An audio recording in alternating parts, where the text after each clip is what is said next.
Lucas et Eric investissent tous les deux dans les actions. Lucas utilise eToro pour investir dans des actions sans payer de commission. Eric doit payer une commission à sa banque à chaque fois qu'il achète ou vend une action. Lucas utilise CopyTrader pour reproduire les portefeuilles des meilleurs investisseurs en temps réel. Eric reçoit des conseils d'investissement de la part de son cousin Paul. Disque laser. Alors, comment se fait-il que Eric soit un aussi bon investisseur que Lucas? Il ne l'est pas, parce que Lucas utilise eToro et Eric ne le fait pas. Téléchargez eToro et investissez dans des actions sans payer de commission.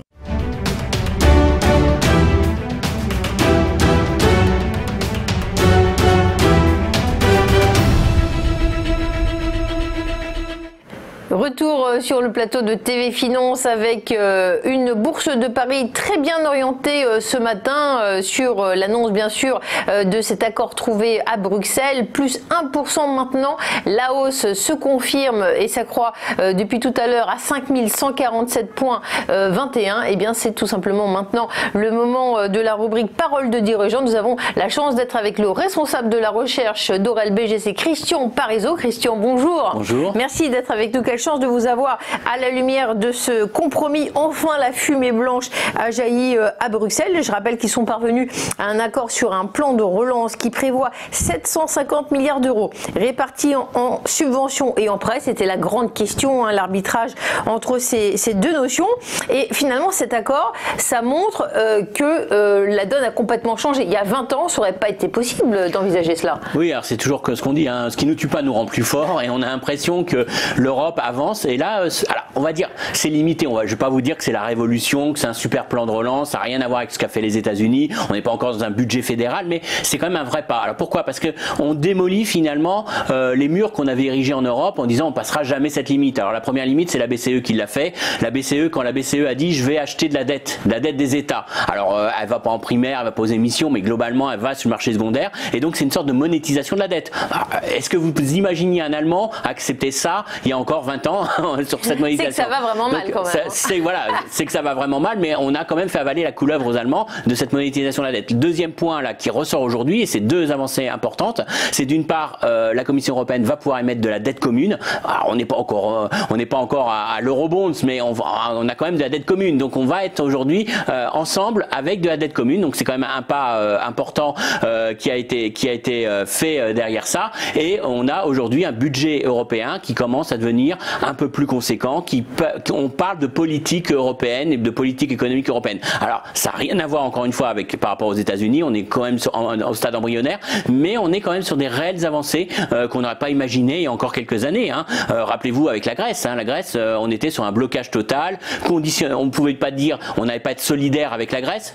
Ou alors fallait mettre des conditionnalités très fortes. Là, on est quand même sur une avancée où on admet que lorsqu'il y a un choc avec des conséquences asymétriques sur les économies, et qu'on voit l'Italie beaucoup plus affectée que l'Allemagne, et ben à ce moment-là, il faut faire un budget européen qui limite ce choc. Donc c'est quand même une avancée, même si ça reste en montant encore limité, c'est quand même une vraie avancée, au moins dans la psychologie, je pense. Alors le fait que la part dédiée aux subventions ait été réduite, hein, c'était quand même le point de blocage, cette répartition entre subventions et prêts, quelles incidences, hein, on retient bien sûr, nous les médias, les montants. En termes économiques, comment interpréter ce choix, ce rééquilibrage? Alors sur le fond, je pense que c'est plus une solution politique qu'un impact économique. C'est-à-dire que oui, quand on parle de milliards, 390 milliards, on va pas dire que c'est non plus une goutte d'eau, mais c'est un vrai élément quand même de soutien pour l'Italie, pour l'Espagne, donc c'est un vrai élément positif. Mais c'est surtout de l'avancée politique. On a ouvert la boîte de Pandore et on a dit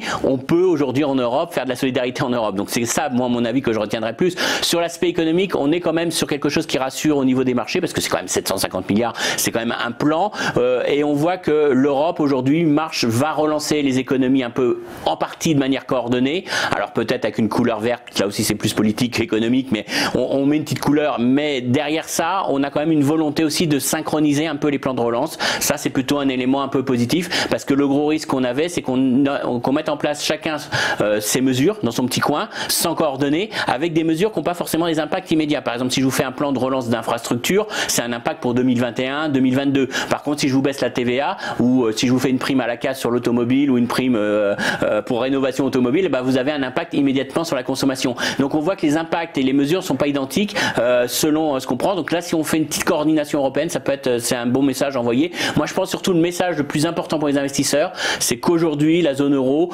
a une volonté quand même de rester unie et de gérer quand il y a des chocs asymétriques, de gérer ça. Parce que le gros problème qu'on a en zone euro, c'est quand il y a un pays qui chute, il ne peut pas ajuster ses taux de change au sein de la zone et donc ça relance toujours le vieux débat, est-ce qu'il ne va pas sortir de la zone euro? Donc là, on a quand même un message de dire on peut assouplir ces chocs économiques.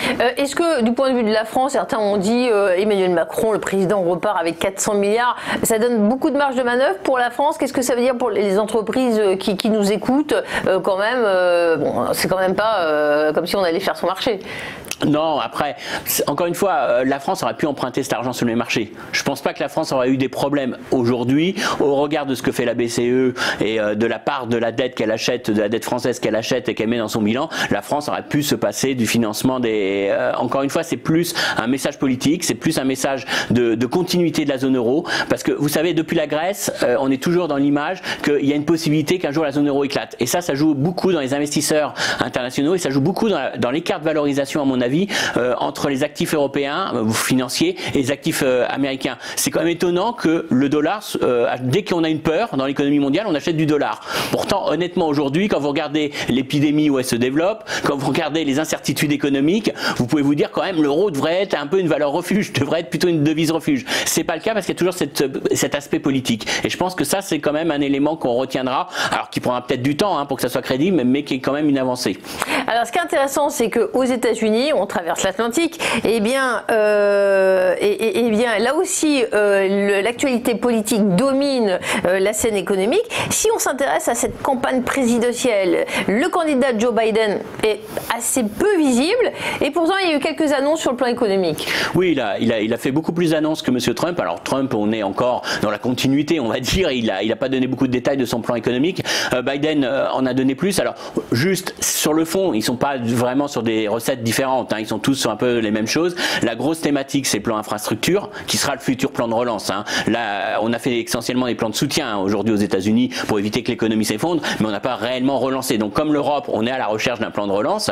Alors, M. Trump parle de 2000 milliards dans un plan d'infrastructure, mais il ne dit pas comment il va le financer. Il dit en gros, on va emprunter avec des taux bas, c'est formidable. Bon, on voit que c'est la dette.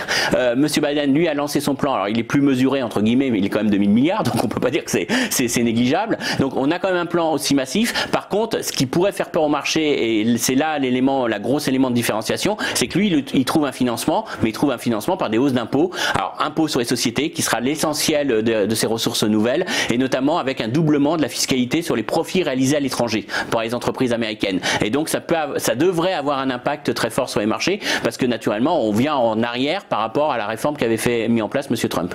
Avec la nécessité de relance, la question de la gestion des indemnités chômage aux États-Unis se pose cruellement. Comment se positionnent là, les deux candidats? Alors c'est vrai qu'aujourd'hui, il faut bien savoir, c'est qu'on est proche d'une falaise pour le consommateur américain. Alors c'est un peu tout le paradoxe de cette crise, c'est que en termes financiers, je parle juste en termes financiers, en termes de revenus, les Américains n'ont pas du tout été touchés par la crise. Ils sont même sur une hausse de leurs revenus depuis février. Pourquoi? Parce qu'ils ont une baisse de 9% de leurs revenus salariaux, mais de 62% de leurs revenus indirects, qui sont les revenus fédéraux, et c'était le fameux chèque qu'a envoyé M. Trump en avril, plus les indemnisations de chômage. Et on sait que les indemnisations de chômage ont été relevées de $600.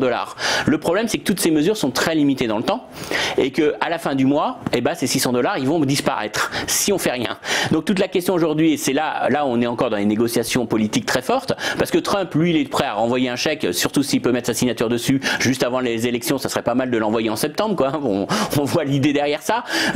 Et puis l'autre élément, c'est qu'il voudrait supprimer. Alors les républicains seraient pour réduire fortement ou faire une prime à l'embauche, mais réduire fortement cette indemnisation de chômage, parce que les entreprises disent qu'ils ont du mal à recruter aujourd'hui les ménages américains, parce qu'ils préfèrent rester au chômage. Certains sont même mieux payés, parce qu'aujourd'hui l'indemnité chômage est supérieure au salaire minimum de certains États. Donc ils ont même intérêt à rester au chômage. Donc il y a une volonté aussi de réduire ça. Le gros problème, c'est que plus on enlève cette béquille, plus on aura réellement l'impact sur le revenu des ménages, et ça pourrait être violent sur le mois d'août, et on a un risque sur la consommation. Donc c'est pas négligeable quand même cette cette idée de nouveaux plans de soutien. Il faut mettre quelque chose en place parce que sinon, là, on va avoir le véritable impact de cette crise. Et ça, c'est un élément important parce que je pense que les marchés n'ont pas pris assez en compte ça. C'est-à-dire qu'on a eu la chute d'activité, le rebond d'activité, mais les impacts réels sur les revenus des ménages, sur les risques de faillite, sur vraiment l'endettement des entreprises, il est à venir. Et là, c'est vrai que ça, c'est un élément clé. Il faut absolument un accord pour soutenir le revenu des ménages dans les prochains mois. Il y a quelques sondages favorables à Biden, mais Wall Street est au plus haut. Alors finalement, la bourse, elle vote pour qui actuellement là?